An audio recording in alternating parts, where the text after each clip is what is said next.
Bonjour à toutes et à tous, je suis ravie de faire cette vidéo chez moi dans mon van. Alors il y a un petit côté blanc mais c'est la fenêtre et comme j'ai peu d'espace, c'est le seul endroit où je peux faire cette vidéo, donc en espérant que ça ira, ça ne vous gênera pas trop. Alors aujourd'hui on est là pour parler du cycle de vie d'une émotion. Alors j'accompagne les personnes à se relier à leur corps. Pourquoi? Puisque je considère que le corps est un réceptacle, donc il reçoit des messages de l'extérieur et aussi intérieurement. Et en même temps, il retransmet ces messages-là à travers nos ressentis. Et donc j'accompagne les personnes à vraiment renouer avec cette écoute, à développer cette écoute intérieure pour nourrir la confiance en soi, pour nourrir la souveraineté intérieure, la puissance intérieure, mais aussi notre amour intérieur et nourrir justement cet alignement de corps, cœur, esprit. Et donc dans cette vidéo, il me tenait à cœur de faire de parler de ce thème de l'émotion. Et je vais la partager en vraiment en deux parties. La première partie sera assez, on va dire, très brève. Et la deuxième partie où on va aller un peu plus en profondeur. Alors, pour ceux ou celles qui ne savent pas, je suis j'ai commencé mon chemin. J'ai commencé mon chemin de reliance corporelle depuis 2013. D'ailleurs, si vous voulez voir un petit peu mon parcours, c'est dans la vidéo d'en bas. Et sur ce chemin-là, j'ai fait des expériences, et encore et encore. Et j'ai été accompagnée aussi pour justement agrandir mon champ de connexion intérieure. Et donc dans cette vidéo, je vais parler vraiment de choses, de mon expérience personnelle, parce que du coup, je l'ai vécu et je peux retranscrire ce que j'ai vécu. Alors ce n'est que depuis ma fenêtre, ce n'est pas la vérité, mais en tout cas, c'est depuis ma fenêtre. Alors le cycle de vie d'une émotion, parce qu'effectivement, une émotion, ça naît, ça nous traverse et ça meurt, normalement. Ça ne reste pas dans notre corps 5, 10, 10, 15, 20 ans. Puisque une émotion, selon des études, elle met pratiquement 90 secondes à traverser notre corps. Alors, je vais vous donner un exemple. Il y a une semaine, j'étais à un festival, le rêve de l'aborigène, et qui dit festival dit groupe. Et dans groupe, monde, du monde. Et il m'est arrivé quelque chose, en fait, je me suis fait bousculer dans ce festival. Et je vais prendre cet exemple pour justement montrer le cycle de vie d'une émotion. Alors, comment une émotion naît à travers notre corps? Eh bien, elle traverse d'abord nos 5 sens. C'est à travers nos 5 sens qu'une émotion va naître. Si je reprends mon exemple du festival et qu'on m'a bousculé, la première réaction, c'est le toucher. Donc mon sens, c'est le toucher. Et donc à travers ce toucher, il y a autre chose qui est né, c'est un déséquilibre corporel. Et depuis ce déséquilibre corporel, ça a envoyé un message à mon cerveau. Attention, danger, elle peut peut-être tomber, se faire mal, blablabla, blablabla. Et donc ce cerveau interprète ça, ok, on va vite se remettre en état d'équilibre pour continuer notre journée. Et donc c'est là où c'est intéressant, c'est-à-dire que quand notre cerveau reçoit le message et qu'il en retransmet à un autre pour que on revienne dans notre état d'équilibre, dans notre état d'homéostasie, pardon, je suis un peu dyslexique, voilà. Cette retransmission de messages, eh ben, elle va se faire par 3 biais. Et ces 3 biais sont pratiquement communs à chacun, même si on a une indication différente, même si on a vécu des expériences différentes, on va quand même avoir ces 3 biais. Et ces 3 biais, vous les connaissez, vous en avez déjà entendu parler. C'est 3 biais, 3 réactions. C'est la fuite, le combat, et moi je dis le troisième, c'est le repli sur soi. C'est fly or fight et le repli sur soi.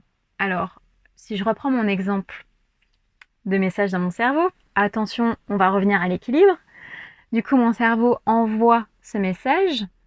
J'ai cette sensation, ou du moins, quand il envoie ce message, j'ai trois options. Soit je recule et je m'éloigne du danger, donc plutôt la fuite. Soit effectivement, je me rapproche et je tiens, j'ai envie de dire mon ground, je tiens ma posture et je suis en mode fight et je fusille la personne du regard. Ou alors, bah en fait, je suis surprise et j'ai aucune réaction, je me fige et je me replie sur soi, j'encaisse en fait, jusqu'à ce que voilà, mon corps revienne à son équilibre et je continue ma journée. Voilà. L'émotion, elle est passée. L'émotion de danger, elle est passée. Parce que mon corps a repris une situation d'équilibre. Donc, une émotion traversait mes cinq sens, elle est venue sensoriellement me toucher, intimement me toucher, jusqu'à donc venir réagir dans mon cerveau, et mon cerveau a envoyé un message à mon corps euh, pour réguler du coup ce potentiel danger, et ensuite elle est sortie.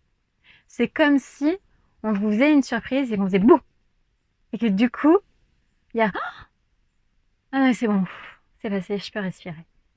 Voilà, l'émotion elle est passée. Et donc là, on arrive à un autre processus qui est justement le corps mémorise euh, mémorise comment dire, le corps a une mémoire et donc le corps va mémoriser les réactions et les messages qu'il envoie. Et donc quand vous allez revivre une situation où vous bouscule, et ben ah ok, je connais, je vais renvoyer le même message, donc la même type de réaction. Alors bien évidemment, je vais mettre un petit peu des nuances, mais dans cet exemple-là, la personne s'est excusée, on s'est souri, il n'y a pas de souci, et on est reparti chacun de notre côté. Mais dans un autre exemple, si on reprend la bouscule et que la personne l'a peut-être fait exprès ou quoi que ce soit, bien évidemment, entre guillemets, bien évidemment, je vais peut-être réagir autrement. Peut-être que là, mon corps va me donner un autre message. Peut-être que je vais être un peu plus en mode fight. À voir, je ne sais pas. Donc maintenant, nous allons passer un petit peu à l'étape un peu, j'ai envie de dire, confusion. Enfin, confusion. Où en fait, il y a autre chose qui s'en mêle, et c'est notre mental, notre ego, nos blessures, euh, qui va se mêler à cette émotion et qui va faire perdurer cette émotion dans notre corps. Donc si je reprends cet exemple de bousculade, et que c'est quelque chose qui arrive très souvent dans ma vie, donc je le ressens corporellement à travers mes sens. Mon corps envoie un message de danger. La réponse va être par un des trois biais. Mais du coup, en même temps, le mental va prendre son relais et va créer de l'histoire. Ah bah tu vois, attends, tu te fais encore marcher sur les pieds, on t'a pas vu, on t'a pas reconnu, t'es invisible au monde, mais comment ça se fait? Blablabla. Bla bla. En fait, il joue son rôle, ce mental.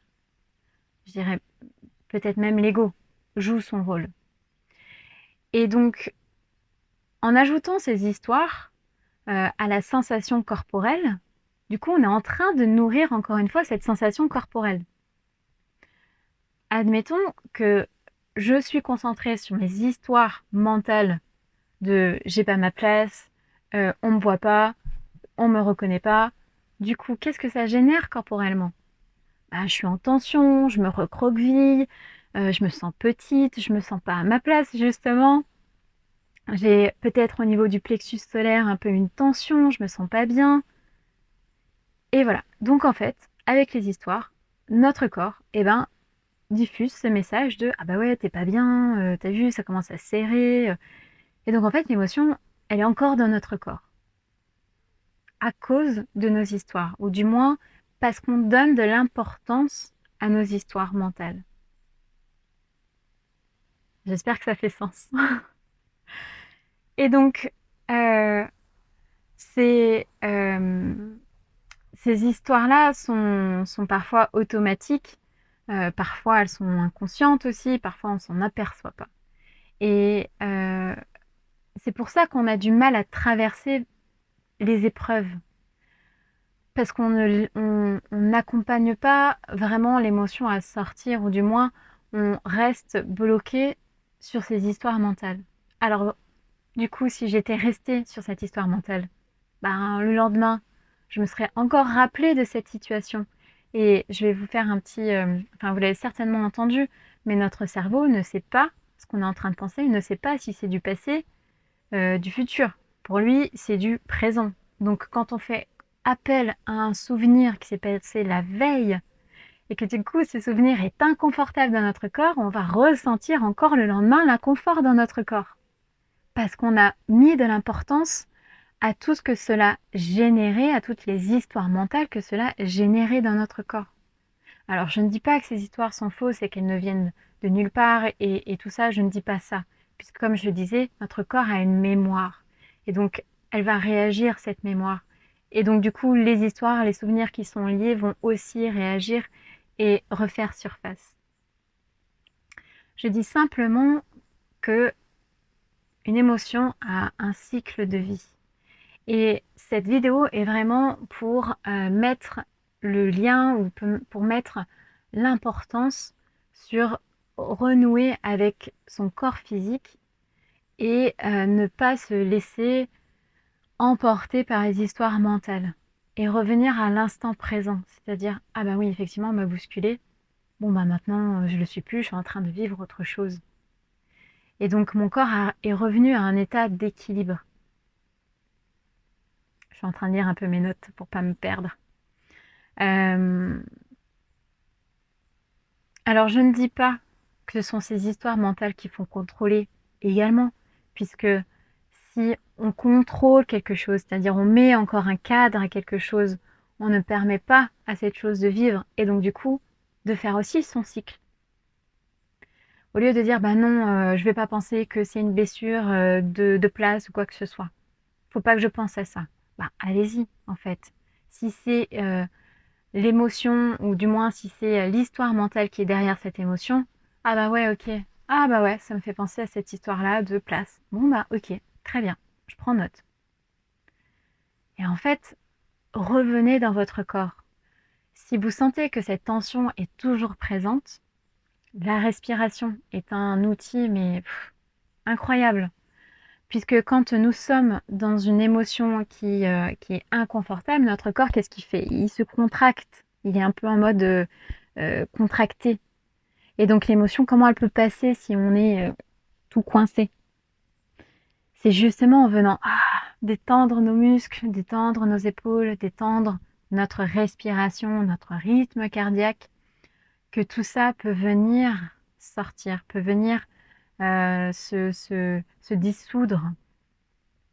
Donc le corps est un moyen d'accompagner la fin d'une émotion et de faire sortir. Je ne dis pas que la prochaine bousculade, ça va pas revenir, mais en tout cas, peut-être que l'émotion et les histoires mentales qui vont être liées à cette bousculade ne perdureront pas pendant encore 3 jours, peut-être encore 2, puis peut-être encore 1. Et puis après, en fait, bah non, ça n'a pas de sens. Maintenant, j'ai ma place, c'est juste une bousculade. Donc, notre corps vraiment est un outil incroyable et une boussole incroyable qui nous permet de venir accompagner nos émotions, de revenir dans cet état d'équilibre, de libérer les émotions. Puisque bien évidemment, au fur et à mesure que les émotions sont compactées dans notre corps, qu'il y a vraiment quelque chose de coincé, qu'on ne pleure pas, qu'on n'exprime pas notre colère, notre frustration, notre déception aussi, eh ben, on va avoir encore une situation qui va nous amener à vivre cette émotion qui est justement coincée. Parce que cette émotion, qu'est-ce qu'elle demande simplement? Elle demande simplement de vivre et de pouvoir aussi nous montrer quelque chose. Qu'il y a ça à l'intérieur de nous qui est bloqué. Ah bah ouais, alors attends, s'il y a de la frustration, de la colère, comment je peux prendre soin de moi? et comment je peux libérer petit à petit cette émotion qui a peut-être beaucoup d'emprise sur mes actions, mes réactions, mes relations avec les gens, avec l'alimentation, avec notre travail.